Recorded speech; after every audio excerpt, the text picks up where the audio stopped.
તો ડીએનએ અને આરએનએ નું બંધારણ છે એની અંદર થોડી લિંક કનેક્ટ કરીએ. લાસ્ટ લેક્ચર ની અંદર શું જોયું હતું એને લઈને. તો એમાં આપણે એવું જોયું હતું કે ડીએનએ ના બંધારણમાં અને આરએનએ ના બંધારણમાં મુખ્ય 3 ઘટકો હોય: પેન્ટોઝ શર્કરા, નાઇટ્રોજન બેઝ અને ફોસ્ફેટ. બરાબર? આ 3 ગ્રુપ છે એ મુખ્ય છે જેના વડે ડીએનએ અને આરએનએ ની સંરચના થતી. આના ઉપરાંત આપણે એવું જોયું હતું કે નાઇટ્રોજન બેઝ છે અને પેન્ટોઝ શર્કરા છે એના મુખ્યત્વે 2 પ્રકાર છે. પેન્ટોઝ શર્કરામાં આપણે જોયું હતું કે કીટોન અને આલ્ડોઝ 2 પ્રકારની હોય. એમાંથી આલ્ડોઝ પ્રકારની શર્કરા છે એમાં આરએનએ અને ડીએનએ માં શું ડિફરન્શિએશન હોય એ જોયું. જો આરએનએ હોય તો એની અંદર કઈ શર્કરા હોય તો કે એની અંદર રિબોઝ શર્કરા હોય, આ જોયું હતું. અને ડીએનએ હોય તો એની અંદર ડીઓક્સીરિબોઝ શર્કરા હોય, જેને ફૂલ ફોર્મમાં આપણે કહીએ છીએ 2-deoxyriboz શર્કરા. કારણ કે એના બીજા કાર્બન ઉપરથી OH ગ્રુપ છે એમાંથી માત્ર ને માત્ર ખાલી હાઇડ્રોજન હાજર હોય છે, ઓક્સિજન છે એ રિમૂવ થઈ જાય છે. બરાબર? એટલા માટે એને 2-deoxyriboz શર્કરા કહે છે. બીજી વસ્તુ અહીંયા આગળ જોઈએ છે એ છે નાઇટ્રોજન બેઝ. નાઇટ્રોજન બેઝ છે એના મુખ્ય 2 પ્રકાર છે. એકને આપણે કહીએ છીએ પ્યુરિન અને બીજાને આપણે કહીએ છીએ પિરિમિડિન. બરાબર? 2 પ્રકારના મુખ્ય નાઇટ્રોજન બેઝ છે. એકને આપણે કહીએ છીએ પ્યુરિન અને બીજી છે એને કહીએ છીએ પિરિમિડિન. બરાબર? તો અહીંયા આગળ મેઈન તમને અહીંયા આગળ દેખાડ્યા છે શું છે તો કે નાઇટ્રોજન બેઝ છે. બરાબર? આ જે છે એડેનિન છે અને અહીંયા આગળ તમે જે જુઓ છો એ છે સાઇટોસિન. બરાબર? બંને એક એક પ્રકારના રિપ્રેઝન્ટ કરીને મેં તમને અહીંયા આગળ આપેલા છે. બરાબર? એડેનિન છે એક અને બીજું છે એ કયું છે તો કે બીજું છે એ સાઇટોસિન છે. તો અહીંયા આગળ સાઇટોસિન જે છે એ કયા પ્રકારનું થયું તો કે એ જે છે એ પિરિમિડિન પ્રકારનો નાઇટ્રોજન બેઝ છે. બરાબર? અને અહીંયા આગળ તમે જે આ નાઇટ્રોજન બેઝ જુઓ છો એ કયું છે તો કે પ્યુરિન પ્રકારનું છે. બરાબર? લાસ્ટ ટાઈમ આપણે ખાલી નામથી એક્સપ્લેન કર્યું હતું. આ વખતે આપણી પાસે થોડી કેમિકલ સ્ટ્રક્ચર છે, રાસાયણિક બંધારણ છે એ પણ સામે છે એટલે થોડો આઈડિયા વધારે ક્લિયર થશે. લાસ્ટ ટાઈમ પ્યુરિન પ્રકારના જે નાઇટ્રોજન બેઝ હતા એના માટે મેં તમને કહ્યું કે 2 રિંગના બનેલા છે. એક જે છે એની અંદર તમે જુઓ તો 2 નાઇટ્રોજન અને સાથે સાથે એની અંદર 4 કાર્બન છે આવેલા છે. કઈ રીતે જોઈએ? બરાબર? આ 2 નાઇટ્રોજન છે. બરાબર? આના ઉપરાંત 1 2 3 અને 4 એની પાસે શું છે? કાર્બન છે. બરાબર? તો આ જે છે કઈ રિંગ થઈ તો કે આ જે છે એને સામાન્ય રીતે આપણે પિરિમિડિન રિંગ કહીએ છીએ. તો આ જે છે પિરિમિડિન નું બંધારણ છે જોઈ લો. એની અંદર 2 તમને શું જોવા મળશે તો કે 2 નાઇટ્રોજન અને 4 કાર્બન છે જોવા મળશે. બરાબર? તો હું એવું કહી શકું કે પ્યુરિનના બંધારણમાં એક રિંગ પિરિમિડિનની હોય છે, એક પિરિમિડિન રિંગ હાજર હોય છે અને બીજી જે અહીંયા આગળ રિંગ જોવા મળે છે એની અંદર તમે સંરચનામાં જુઓ. અહીંયા આગળ શું જોયું તમે પિરિમિડિન રિંગમાં તો કે 2 નાઇટ્રોજન અને 4 કાર્બન હતા. જ્યારે અહીંયા આગળ બીજી રિંગ છે એની અંદર તમે જુઓ તો 2 નાઇટ્રોજન પ્લસ એની સાથે 3 કાર્બન હોય છે અને આવા પ્રકારની જે રિંગ હોય છે એને આપણે નામ આપીએ છીએ ઇમિડેઝોલ રિંગ. શું નામ આપીએ છીએ? ઇમિડેઝોલ રિંગ. બરાબર? તો હવે મારે કેવું છે પિરિમિડિન પ્રકારના જે નાઇટ્રોજન બેઝ છે એની અંદર શું હોય તો કે એક પિરિમિડિન રિંગ હોય જેની અંદર 2 નાઇટ્રોજન અને 4 કાર્બન છે એ હાજર હોય છે. બરાબર છે?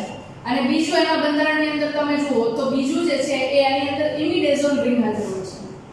ઇમિડેઝોલ રિંગ.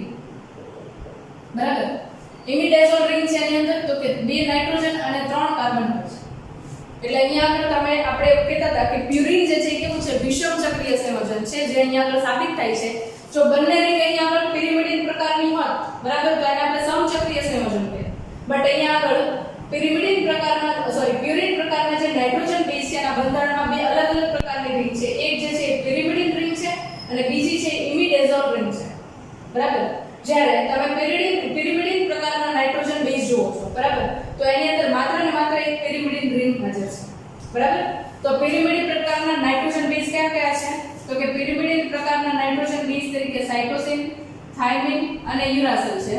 જ્યારે અહીં આગળ પ્યુરિન પ્રકારના નાઇટ્રોજન બેઝ તરીકે એડેનિન અને ગ્વાનિન 2 જ નાઇટ્રોજન બેઝ છે એને આપણે પ્યુરિન પ્રકારના નાઇટ્રોજન બેઝ કહીએ છીએ. બરાબર? આ કોન્સેપ્ટ આઈ થિંક તમને ક્લિયર છે. બરાબર? આ થોડું વધારે કીધું છે મેં તમને પિરિમિડિન રિંગ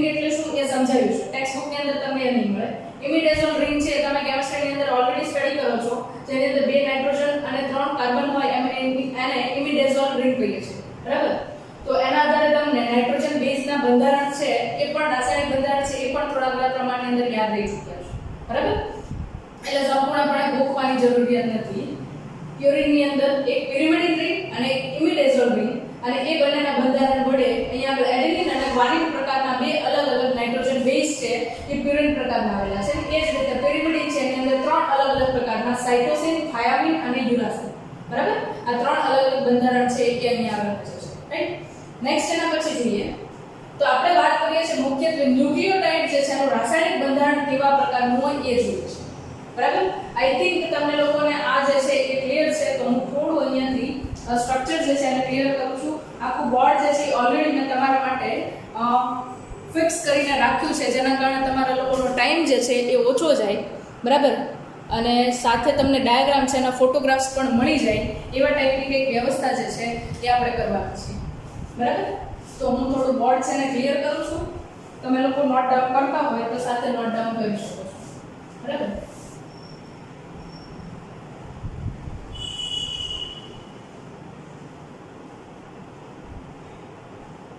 ઓકે,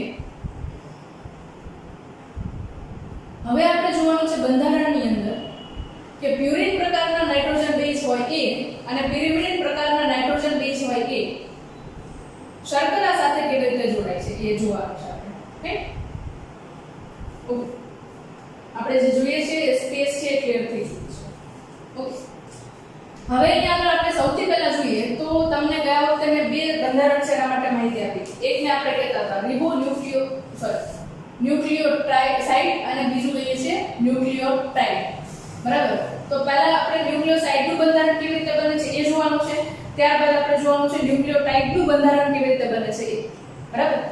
તો પહેલા જોઈએ ન્યુક્લિયોસાઇડ કેવી રીતે બને છે. અહીંયા આગળ મેં પર્ટિક્યુલરલી સ્પેસિફિક કરી દીધું છે તમને કે રિબોન્યુક્લિયોટાઇડ અને ડીઓક્સીરિબોન્યુક્લિયોટાઇડ, બરાબર? બે ક્લિયર કરી દીધું છે. રિબોન્યુક્લિયોટાઇડનું બંધારણ પહેલા જોઈ લઈએ. ડીઓક્સીરિબોન્યુક્લિયોટાઇડ કરવું હોય તો કાંઈ નથી કરવાનું, અહીંયાથી ઓક્સિજન રિમૂવ કરી દેવાનો, H છે એના સ્થાને મૂકી દેવાનું, એટલે એ થઈ ગયો ડીઓક્સીરિબોન્યુક્લિયોટાઇડ, બરાબર? તો ન્યુક્લિયોટાઇડ, રિબોન્યુક્લિયોટાઇડ અને ડીઓક્સીરિબોન્યુક્લિયોટાઇડના બંધારણમાં જાજો કોઈ ફેરફાર નથી, થોડું અટેન્શન આપજો, બરાબર? ઓકે, ફર્સ્ટ ઓફ ઓલ આપણે જોઈએ અહીંયા અલગ અલગ રિંગ છે એના બંધારણની અંદર પોઝિશન આપેલી છે, એના ક્રિયાશીલ સમૂહના સ્થાનના આધારે અને કેવી રીતે એ બંધારણની અંદર સ્થાન પામેલા છે એના આધારે અહીંયા પર સ્થાન આપેલા છે, એના ઉપર ફોકસ કરીએ. શર્કરા છે એ પેન્ટોસ શર્કરા છે, 5 કાર્બનયુક્ત સંયોજન છે, જેની અંદર કાર્બન નંબર 1, 2, 3, 4 અને 5 આવી રીતે બંધારણ આપેલું છે. એ જ રીતે અહીંયા આગળ pyrimidine ring અને imidazole ring છે, એના ઉપર પણ આપણે થોડી નજર નાખીને એમના સ્થાન જોઈએ. એની અંદર તમે જુઓ તો અહીંયા આગળ 1, 2, 3, 4, 5 પછી 6, 7, 8 અને 9 આ રીતે પોઝિશન આપેલી છે, બરાબર છે? તો મેઈનલી આપણે આ બંને જે છે એમની પોઝિશન જોવાની છે. pyrimidine પ્રકારના સાઇટોસિન છે એની અંદર પોઝિશન જોઈએ 1, 2, 3, 4, 5 અને 6, બરાબર? આ રીતે એની પોઝિશન આપેલી છે. અને શુગર છે એની જ પોઝિશનમાં નીચે પણ એ જ શુગર છે એ દેખાડે છે, બરાબર? નેક્સ્ટ એના પછી જોઈએ તો અહીંયા આગળ શુગર જે છે એટલે કે પેન્ટોસ શર્કરા છે એના અંદર પહેલા કાર્બનનો હાઇડ્રોક્સિલ ગ્રુપ અને પ્યુરિન પ્રકારના નાઇટ્રોજન બેઝ છે એની અંદરની 9 નંબરની પોઝિશન ઉપરથી નાઇટ્રોજન છે એ બંને વચ્ચે N ગ્લાયકોસિડિક પ્રકારનો બંધ બને છે. જનરલી શુગર વચ્ચે જે બંધ બને ને એને આપણે શું કહીએ? ગ્લાયકોસિડિક બંધ કહીએ. તમે ચેપ્ટર નંબર 9 ની અંદર 11th માં જોઈ ગયા કે ગ્લાયકોજન બનાવવું છે, સેલ્યુલોઝ બનાવવું છે, ત્યારે એની અંદર એક શુગરનો મોલેક્યુલ, શર્કરાનો મોલેક્યુલ છે એ બીજી શર્કરા સાથે જોડાય છે અને એ જ્યારે બંધ બનાવે ત્યારે એને ગ્લાયકોસિડિક બંધ કહીએ છીએ. બટ અહીંયા આગળ જે શર્કરા સાથે બંધ બને છે એની અંદર નાઇટ્રોજન છે એ સાથે ભાગ ભજવે છે, એટલા માટે એનું નામ આપ્યું આપણે N ગ્લાયકોસિડિક બંધ, બરાબર? તો અહીંયા આગળ શું થશે તો કે નાઇટ્રોજન સાથે જોડાયેલ હાઇડ્રોજન અને કાર્બન સાથે જોડાયેલો હાઇડ્રોક્સિલ ગ્રુપ આ બંને ક્યાંથી દૂર થશે, એટલે એની સાથે અહીંયા આગળ શું થયું તો કે પાણીનો અણુ છે એ દૂર થયો, બરાબર? અને બંનેની વચ્ચે જે બંધ બને છે એને આપણે કહીએ છીએ N ગ્લાયકોસિડિક બંધ.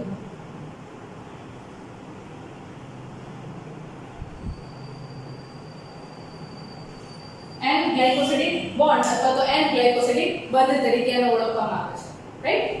ઓકે, તો આના વડે તમે અહીંયા જુઓ છો કે શુગરનો પહેલો કાર્બન અને પ્યુરિન પ્રકારની રિંગનો નવમી પોઝિશન છે બંને વચ્ચે એન ગ્લાયકોસિડિક બંધ બનવાના કારણે અહીંયા આગળ જે આ સંરચના બની એને આપણે કહીશું ન્યુક્લિયોસાઇડ. શું કહીશું એને આપણે? ન્યુક્લિયોસાઇડ. જો અહીંયા આગળ રિબોઝ પ્રકારની શર્કરા હોય તો એને આપણે શું કહીશું? રિબોન્યુક્લિયોટાઇડ. અને જો અહીંયા આગળ ડીઓક્સી રિબોઝ પ્રકારની શર્કરા હોય તો એને આપણે કહીશું ડીઓક્સી રિબોન્યુક્લિયોસાઇડ. રિબોન્યુક્લિયોસાઇડ અથવા તો ડીઓક્સી રિબોન્યુક્લિયોસાઇડ બનાવવો છે તો એની અંદર બંધારણમાં બે જ વસ્તુઓ હશે. એક હશે સુગર મોલેક્યુલ અને બીજું એની અંદર હશે પ્યુરિન કે પેરિમિડિન પ્રકારની રિંગ. બરાબર? એના વડે અહીંયા આગળ ન્યુક્લિયોસાઇડ બની જશે. હવે ન્યુક્લિયોસાઇડ જે છે એને મારે ન્યુક્લિયોટાઇડ ની અંદર કન્વર્ટ કરવો છે તો ન્યુક્લિયોટાઇડ ની અંદર કન્વર્ટ કરવો હોય તો એની અંદર તમારે ફોસ્ફેટ ગ્રુપ છે એને જોઈન કરી દેવાનું એટલે શું બનાવશે? ન્યુક્લિયોટાઇડ બનાવશે. તો પહેલા ન્યુક્લિયોસાઇડ જે છે એનું સ્ટ્રક્ચર છે આપણી સામે છે બોર્ડની અંદર. હું તમને એ દેખાડી દઉં એના પછી આપણે આગળ જોઈએ. બરાબર? તો એડેનિન પ્રકારનો નાઇટ્રોજન બેઝ છે એ રિબોઝ શર્કરા સાથે જોડાય તો શું બનાવશે? એડેનોસાઇન બનાવશે. જેમ અહીંયા નાઇટ્રોજન બેઝ છે એ બદલાશે એમ નામની અંદર ચેન્જ આવશે. બરાબર? ખાલી અલગ શું પડે છે? બધે નાઇટ્રોજન બેઝ પડે છે. બરાબર? તો એડેનિન સાથે રિબોઝ શર્કરા જોડાય તો એડેનોસાઇન અને ડીઓક્સી રિબોઝ શર્કરા જોડાય તો ડીઓક્સી એડેનોસાઇન. બરાબર? એ જ રીતે અહીંયા આગળ ગ્વાનિન જોડાય તો અહીંયા આગળ ગ્વાનિન ફોર G અને R ફોર રિબોઝ શર્કરા તો G + R ગ્વાનોસાઇન. બરાબર? એ જ રીતે અહીંયા આગળ ગ્વાનિન પ્લસ ડીઓક્સી રિબોઝ શર્કરા એટલે ડીઓક્સી ગ્વાનોસાઇન કહીશું. બરાબર? નેક્સ્ટ એના પછી જોઈએ સાઇટોસિન C R રિબોઝ શર્કરા એને કહીશું સાઇટિડીન. ન્યુક્લિયોટાઇડ જો સાઇટોસિન વડે બનતો હોય તો એને ન્યુક્લિયોસાઇડ જો સાઇટોસિન વડે બનતો હોય તો એને સાઇટિડીન કહીશું. બરાબર? એ જ રીતે સાઇટોસિન પ્લસ ડીઓક્સી રિબોઝ શર્કરા ડીઓક્સી સાઇટિડીન એવું નામ આપીશું આપણે. બરાબર? થર્ડ આ જે છે રિબોન્યુક્લિયોટાઇડ છે કોના બંધારણમાં હોય? આરએનએ ના બંધારણમાં હોય. બરાબર? કોના બંધારણમાં હોય? એ આરએનએ ના બંધારણમાં હોય. અને ડીઓક્સી રિબોન્યુક્લિયોટાઇડ કોના બંધારણમાં હોય? તો કે ડીએનએ ના બંધારણમાં હોય. તો તમને યાદ હશે નાઇટ્રોજન બેઝ ને સમજતા હતા ત્યારે આપણે વાત કરી હતી. બરાબર?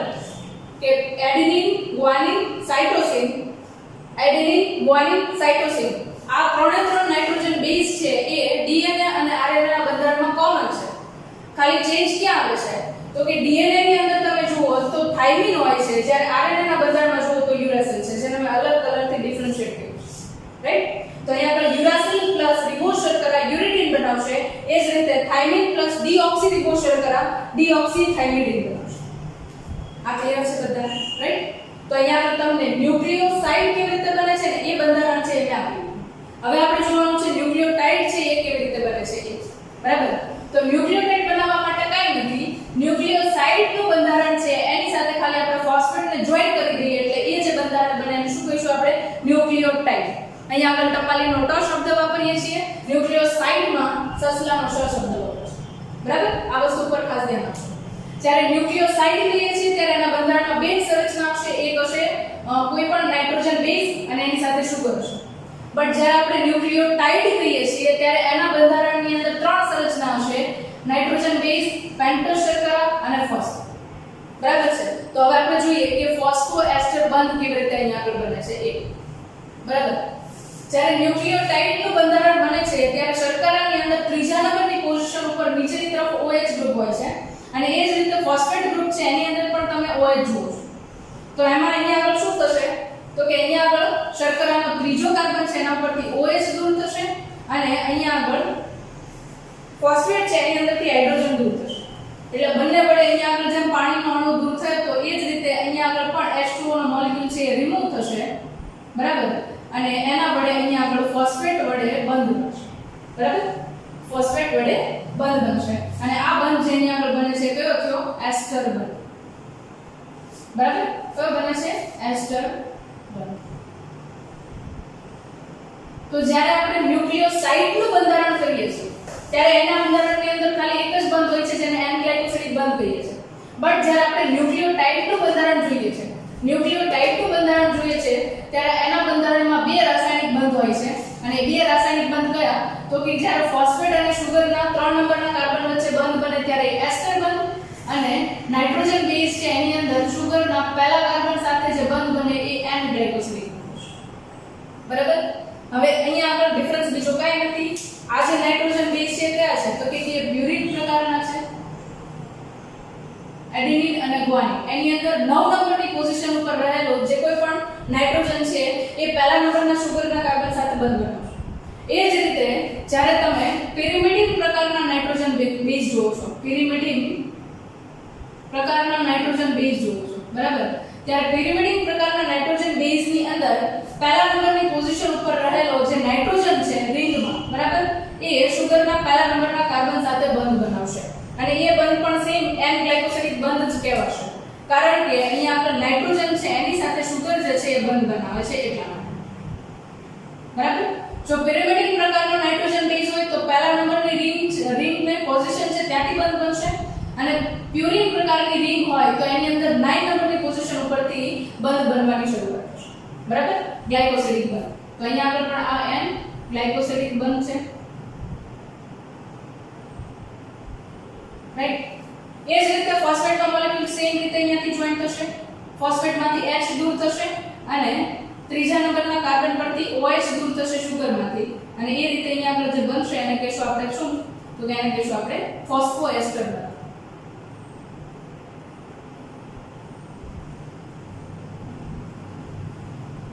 એસ્ટર, બરાબર. આટલી વસ્તુ ક્લિયર છે, બરાબર. અહીંયા આગળ ન્યુક્લિયોટાઇડ કેવી રીતે બન્યા ને એ બંધારણ છે, આઈ થિંક તમને લોકોને ક્લિયર થઈ જશે. હવે જ્યારે મને ડીએનએ અને આરએનએ ની અંદર ન્યુક્લિયોટાઇડ જોવા હોય તો એ કઈ રીતે જોઈ શકાય એ થોડું તમને હું સમજાવું, રાઈટ. જ્યારે રિબોન્યુક્લિયોટાઇડ છે એની અંદર તમે ફોસ્ફેટને એડ કરો છો ત્યારે એના અંતે જે બને એને શું કહીશું આપણે, તો કે એને આપણે કહીશું ન્યુક્લિયોટાઇડ. એટલે હું એવું કહેવા માંગુ છું કે ન્યુક્લિયોસાઇડના બંધારણમાં જ્યારે ફોસ્ફેટને એડ કરવામાં આવે ત્યારે એ બનાવશે એને કહીશું ન્યુક્લિયોટાઇડ. એટલે મારે જો બંધારણ કેવું હોય તો હું શું કહી શકું, nucleoside plus phosphate is equal to nucleotide. Nucleoside બનાવવું છે તો એના માટે શું કહીશ, તો કે nitrogen base plus sugar is equal to nucleoside, right. આટલું ક્લિયર છે. હવે ન્યુક્લિયોસાઇડ છે એના માટે તો આપણે જોઈ લીધું એડેનોસાઇન, ગુઆનોસાઇન, સાઇટિડિન, યુરિડિન, બરાબર. એ જ રીતે ન્યુક્લિયોટાઇડ માટે જોઈ લઈએ એડેનિલિક એસિડ કેવી રીતે બનશે, તો કે એડેનોસાઇન છે એની અંદર ફોસ્ફેટ એડ કરીએ તો એડેનિલિક એસિડ બનશે, જેને શોર્ટ ફોર્મ ની અંદર એડેનોસાઇન મોનોફોસ્ફેટ રાસાયણિક નામ કહીએ તો એ રીતે પણ કહી શકીએ, બરાબર. એ જ રીતે ગ્વાનિન છે એની અંદર ગુઆનોસાઇન છે એની અંદર ફોસ્ફેટ એડ કરીએ તો એ શું બનાવશે, ગ્વાનિલિક એસિડ, જેને ગુઆનોસાઇન મોનોફોસ્ફેટ તરીકે પણ ઓળખવામાં આવે છે, કારણ કે મોનો એટલે એક ફોસ્ફેટ જોડાયેલો છે એનો મતલબ એવો, બરાબર. એ જ રીતે તમે જુઓ તો સાઇટિડિન છે એની અંદર ફોસ્ફેટ એડ કરીએ તો શું બનાવશે, સાઇટિડિનિક એસિડ, બરાબર. એ જ રીતે યુરિડિન છે એની અંદર ફોસ્ફેટ એડ કરો તો કે યુરિડિક એસિડ, યુરિડિન મોનોફોસ્ફેટ. એ જ રીતે અહીંયા આગળ સાઇટિડિન મોનોફોસ્ફેટ, બરાબર. એ જ રીતે ડીઓક્સીરિબોશર્કરા છે એની અંદર પણ સેમ ડીઓક્સી એડેનોસાઇન છે એની અંદર ફોસ્ફેટ એડ કરો એટલે એ બનાવશે ડીઓક્સી એડેનિલિક એસિડ, બરાબર. એ જ રીતે ડીઓક્સી ગુઆનોસાઇન છે એની અંદર ફોસ્ફેટ એડ કરો એટલે ડીઓક્સી ગુઆનિલિક એસિડ, બરાબર, જેને આપણે ડીઓક્સી ગુઆનોસાઇન મોનોફોસ્ફેટ તરીકે ઓળખીએ છીએ, બરાબર. એના પછી તમે જુઓ તો ડીઓક્સી સાઇટિડિન છે એની અંદર ફોસ્ફેટ એડ કરો એટલે શું બનાવશે, તો કે ડીઓક્સી સાઇટિડિનિક એસિડ, ડીઓક્સી સાઇટિડિન મોનોફોસ્ફેટ, બરાબર. એ જ રીતે અહીંયા આગળ થાઇમિન આવશે તો ડીઓક્સી થાઇમિડિન છે આપણી પાસે એની અંદર ફોસ્ફેટ એડ કરો એટલે ડીઓક્સી થાઇમિડિનિક એસિડ એટલે કે ડીઓક્સી થાઇમિન મોનોફોસ્ફેટ, બરાબર. આઈ થિંક આટલું તમને એકદમ ક્લિયર છે, આ ક્લિયર છે બધાને. એનો મતલબ એવો થયો કે હવે આપણે ડીએનએ ની બંધારણ છે એને સમજવા માટે સક્ષમ છીએ, બરાબર. ન્યુક્લિયોટાઇડ કેવી રીતે બને એ ક્લિયર થઈ જાય એટલે એના પછી આપણે ન્યુક્લિક એસિડ કેવી રીતે બને ને એ સમજવા માટે આપણે સક્ષમ છીએ. તો એના તરફ જઈએ હવે આપણે, બરાબર. Sorry, okay. નેક્સ્ટ જોઈએ અહીં આગળ ડીએનએ નું બંધારણ છે એ શું છે, તો કે આપણે જોઈએ છે કોઈ પણ કોષ લઈએ, બરાબર. એ ધારો કે બેક્ટેરિયાનો કોષ છે કે કોઈ પણ યુકેરિયોટિક કોષ છે અને એનું તમે કોષ કેન્દ્ર જુઓ તો ત્યાં આગળ આપણે શું કહીએ છીએ, જેનેટિક દ્રવ્ય કહીએ છીએ, બરાબર. અને દ્રવ્ય જે છે એનું બંધારણ આપણે જોવા તરફ જઈએ છીએ. કોનું બંધારણ, જેનેટિક દ્રવ્યનું.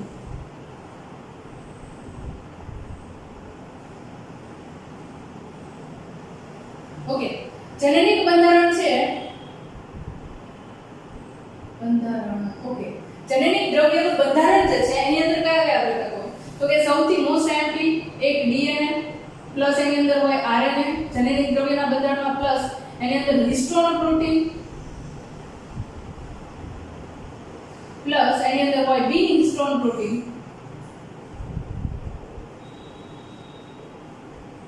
બરાબર.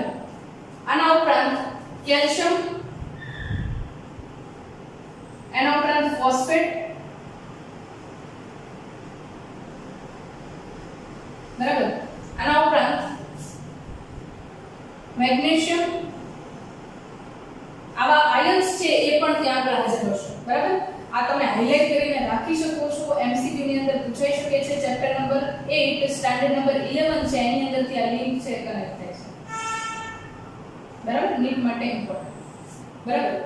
જેનેટિક દ્રવ્યના બંધારણમાં શું હોય છે એમાંથી અત્યારે આપણે ખાલી કોની વાત કરવાની છે તો કે ડીએનએ અને આરએનએ ની વાત કરવાની છે. હિસ્ટોન પ્રોટીન, બી હિસ્ટોન પ્રોટીન, કેલ્શિયમ, ફોસ્ફેટ અને મેગ્નેશિયમ, એના માટે આપણે વાત કરીશું આગળના ટોપિકની અંદર, જેની અંદર ડીએનએ નું પેકેજિંગ જોવાના છે, બરાબર. એ વસ્તુની અંદર આપણે એ એક્સપ્લેન કરશું. અત્યારે ખાલી ડીએનએ અને